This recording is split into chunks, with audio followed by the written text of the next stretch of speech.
Shalom everyone, my name is Jacqueline Luz and I would like to welcome you all to a new video in our channel, Youth Pilgrims.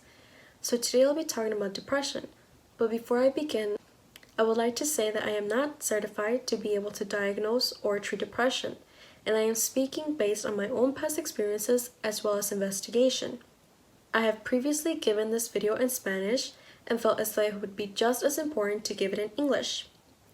To start, I would like to explain a bit about what depression is. Clinical depression, or depressive disorder, is a grave and common illness that can affect someone physically and mentally. It affects the way of thinking and feeling. Depression affects motivation, and it provokes a persistent feeling of sadness and loss of interest. It can also provoke a wish of remoteness, or being alone, from our family, friends, work, and school. It also provokes problems to complete daily activities, and it can sometimes cause a loss of interest to live. Depression is also confused by many with sadness or pain from a loss of a loved one, meaning that if a person feels upset, they can confuse that emotion or that feeling of sadness with that of depression.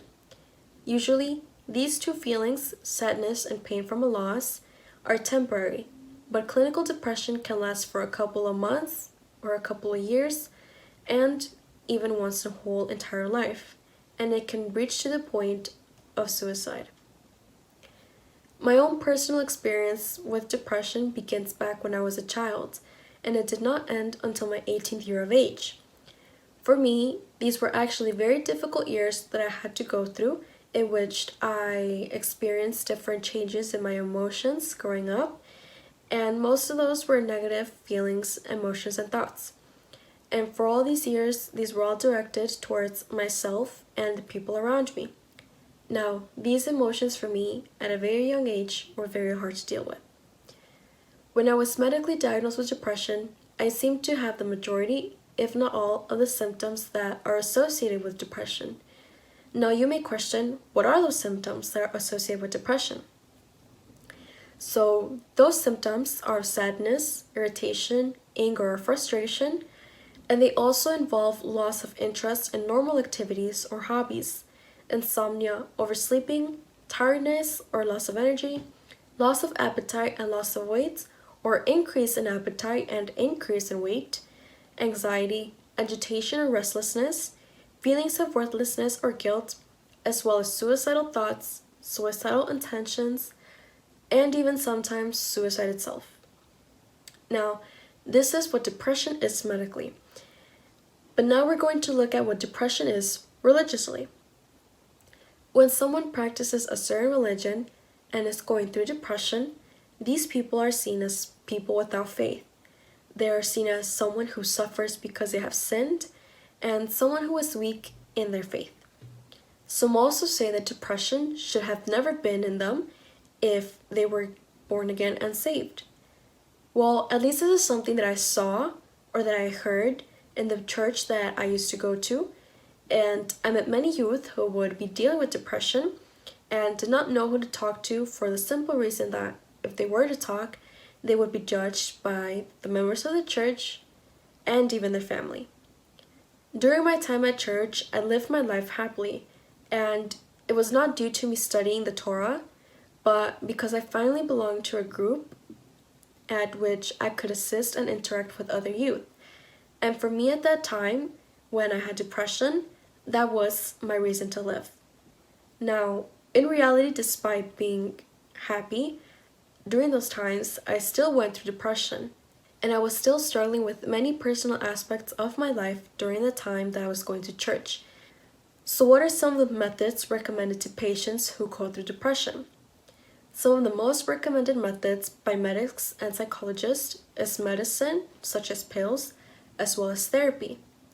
Now, religiously, it is recommended to participate at the church, in biblical study groups, and to ask for prayers from the others at the church, as well as the pastor, in order to get help to get rid of that suffering. Personally, I went through therapy, and I also took part in a religious youth group at the church I used to go to, in order to feel better.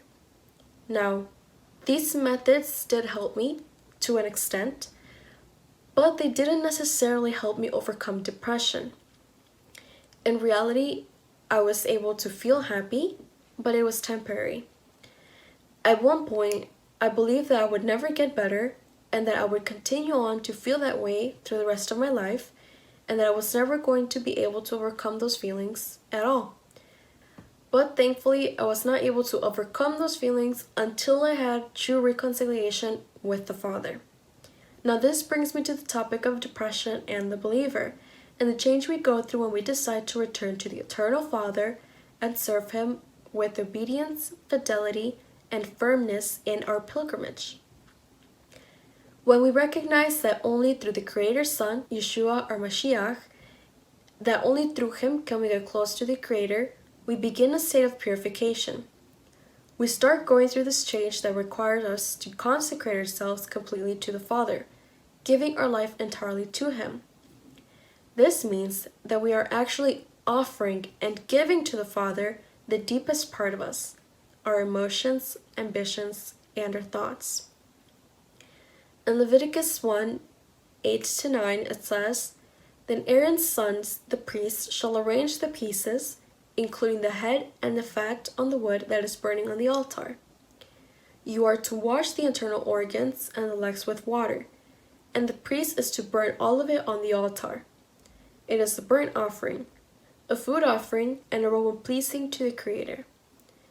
The word here in Hebrew for offering, from Hebrew 5930, is olah, which means ascending, going up in smoke. This specific offering, the olah, was set on a burning fire that would not be turned off, meaning the fire was continuous and kept alive. Now, we do not do animal offerings nowadays, but what we do offer to the Eternal is our life, consecrating it entirely to the service of the Eternal, and that means obeying His laws, His instructions that He set for us from the beginning, and being transformed and renovated in our minds so that we live based on what the Creator has revealed to us through Yeshua. Now, the head references our mind, our complete attention towards the Eternal so that He can have domain over it. The fat symbolizes our emotions, what can create leavening in our lives, creating an impediment for us to get close to the Creator. Water represents purification, and here not only are we consecrating our lives to the Eternal, giving Him domain over us, but we are also purifying the most inner part of ourselves and our life, changing it so that we live based on the Father's instructions. Now, this offering that we make is the complete consecration that we do in order to get closer to the Eternal Father, returning to Him in a state of pureness, voluntarily, like He established from the beginning. Personally, when I was reflecting on this study, I realized that the moment someone decides to consecrate themselves to the Father entirely, all of these negative emotions that they used to suffer during their time in depression, they don't live in them anymore, because the Eternal becomes our strength, and we can then live a life with complete peace and fullness through Him. The moment we take this step in our lives, consecrating it, we begin to reflect day and night on His scriptures, constantly applying that understanding that the Eternal has given us through His Ruach in order for us to be able to rectify our path towards Him. We cease to put our faith on the earthly happiness and what we think will give us happiness on this earth, and we begin to put our view on the celestial things, and following the path of our Messiah Yeshua so that we can sanctify ourselves, allowing the Eternal to do His will through us, learning and letting ourselves be molded in the way that He wants us to be, just how He says it in Jeremiah 18, verses 5-6. Then the word of the Creator came to me. He said, "Can I not do with you, Israel, as the potter does, declares the Father? Like clay in the hand of the potter, so are you in my hand, Israel." We see here the Eternal Himself confirm that He molds His people in the way that He sees to be best. We see this process take place throughout our lives, and we, like believers, have to allow the Celestial Father to do His will or His work on us. When we return to the Father, what is then the attitude that we need to have during difficult situations? When I asked myself this question, the name of Job appeared in my mind, and I remembered what I used to hear about Job and how he went through different calamities, but at the end, the Eternal restored what he had and doubled. Studying the book of Job, I had many reflections, but mainly I was able to understand that the Eternal allows us to go through different events that maybe we may never get to understand, but that He Himself knows what is the purpose of it. In Job 1 verse 1, we can see that Job was a blameless and upright man who feared the Eternal. He was perfect and honored and shunned evil.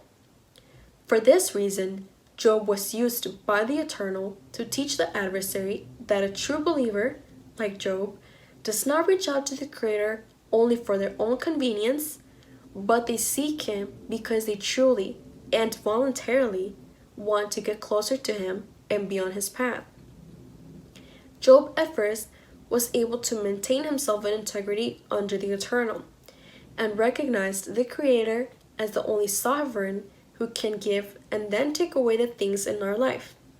We see this in verses 21 to 22 when it says, "Naked I came from my mother's womb, and naked I will depart.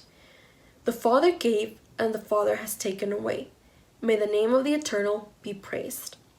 In all this, Job did not sin by charging the Creator with wrongdoing.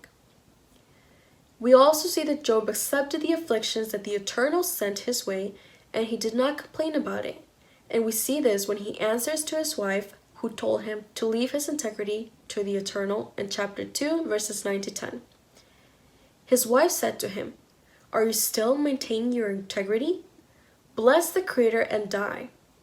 And he replied, "You are talking like a foolish woman. Shall we accept good from the Creator and not trouble?" In all this, Job did not sin in what he said.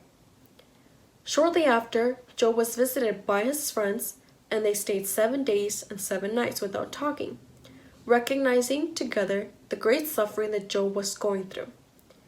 After those days, Job spoke, cursing the day he was born, wishing to have been dead the moment he was born, and we see this in chapter 3, verses 1 to 3 and verse 11. After this, Job opened his mouth and cursed the day of his birth. He said, "May the day of my birth perish, and the night that said a boy is conceived. Why did I not perish at birth, and die as I came from the womb?" The same reaction or expression that Job had after everything he went through reminded me much of when I personally was in depression. The questions that I would often ask myself were very similar to what Job was saying here. Reading the book of Job made me realize that the things he personally went through are events that we ourselves fear to happen in our lives. The thoughts he had, the suffering, and the reaction, these are all things we demonstrate when we go through difficult times. But we also see towards the end that the Eternal blesses Job with doubling what he had at the beginning, restoring everything Job had lost through the adversary. Personally, I believe that the Eternal restored my life now in the best way that only He can provide through Yeshua. Through His Son, we have the chance to return to Him. Through Yeshua, we have the chance for the forgiveness of our sins, to be purified by His blood, to be washed and cleaned, and transformed into a new being. The Eternal gave us the perfect example to follow, Yeshua, so that we can now live a life that isn't just to serve Him, but a life that benefits us in a way where we don't live without meaning, where we don't feel as though we are lost, worthless, and instead we live a life with peace, happiness, fullness. We have a purpose, and we're giving a new strength through Yeshua. Now, this does not mean that we then begin to live a perfect life without any afflictions. On the contrary, Yeshua taught that being in this world, we are going to suffer the afflictions that come from it. The book of Job teaches us that as believers, we still have the human side of us that complains, or that sometimes lets itself be dominated by those negative feelings when we go through unpleasant situations and that are out of control. But the Father gives us the understanding that everything we go through in our life is for a reason, and that reason is for a bigger plan that the Eternal has for us. And we should therefore allow the Eternal to mold our life without questioning or complaining or wanting to impose our own will over our own life. Instead, we should exalt Him and bless Him with all our strength and all our being, even during times of affliction, because it is by Him that we are able to live one more day despite the hardships. Thank you everyone for watching this video. We ask if you guys could please give us a thumbs up as well as share this video so that many more people can learn more about it. Thank you so much once again, and blessings.